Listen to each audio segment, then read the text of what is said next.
Eddie Muller with you for the first night of TCM's Summer of Darkness. Most Fridays this June and July, I'll be bringing you my 25 favorite film noirs of all time. On tap is the film that broke the dam wide open and led to a flood of crime and murder on America's movie screens. Released by Paramount Pictures in 1944, this is Billy Wilder's adaptation of James M. Cain's classic tale, Double Indemnity. You might be familiar with the story even if you haven't seen this movie. Fred McMurray plays an insurance agent who falls hard for a dangerous blonde housewife played by Barbara Stanwyck. The fact that she's married proves to be only a minor inconvenience.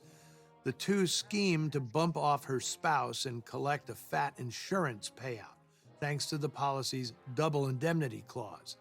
It seems like the perfect crime until McMurray's boss and mentor, played by Edward G. Robinson, smells something fishy. Now, Billy Wilder wanted to make a thriller that would rival the best of Alfred Hitchcock. His chance came courtesy of a story by James M. Cain. Back in 1934, Cain had written The Postman Always Rings Twice, a taboo-breaking novel filled with sex and violence that was a groundbreaking bestseller. Cain followed it up with serialized stories in major magazines, and one of these was Double Indemnity, published in book form in 1943. When Wilder set out to turn it into a screenplay, his longtime collaborator, Charles Brackett, begged off. Brackett was a blue blood who felt that he'd be slumming by handling such lurid and vulgar material. Well, that opened the door for another well-known writer of hard-boiled crime fiction, Raymond Chandler. The two hashed out a brilliant script, but it was anything but a smooth ride. The alcoholic Chandler tried to hide his drinking during the contentious process, while the prickly Wilder enjoyed incessantly needling his collaborator. The two despised one another, but they managed to script a masterpiece that changed Hollywood by igniting the film noir movement. It's not the first noir, but it may be the best. And in my estimation, at least, it is the definitive example of the form. From Paramount in 1944, Double Indemnity.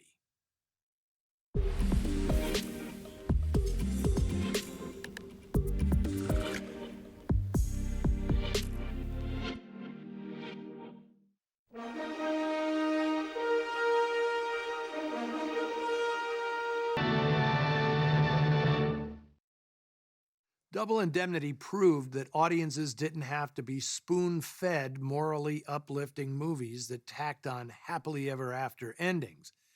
It could be quite entertaining to watch terrible people giving in to their worst impulses.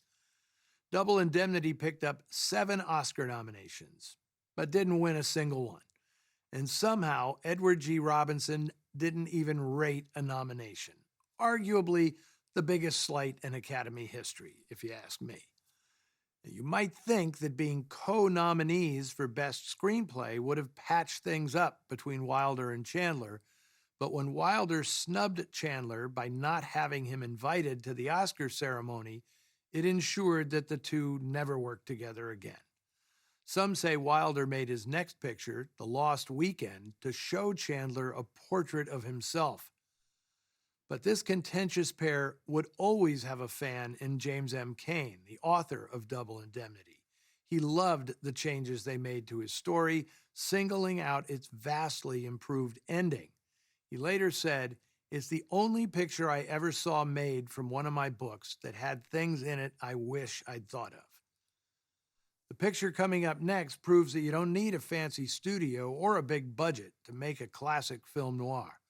Tom Neal takes a cross-country trip to reignite a romance, but when he picks up the hitchhiker from hell, things take a dark and nasty turn. Detour is next on TCM's Summer of Darkness. Next on TCM, Detour, then The Long Good Friday, and later, Mona Lisa. TCM is all smiles tonight.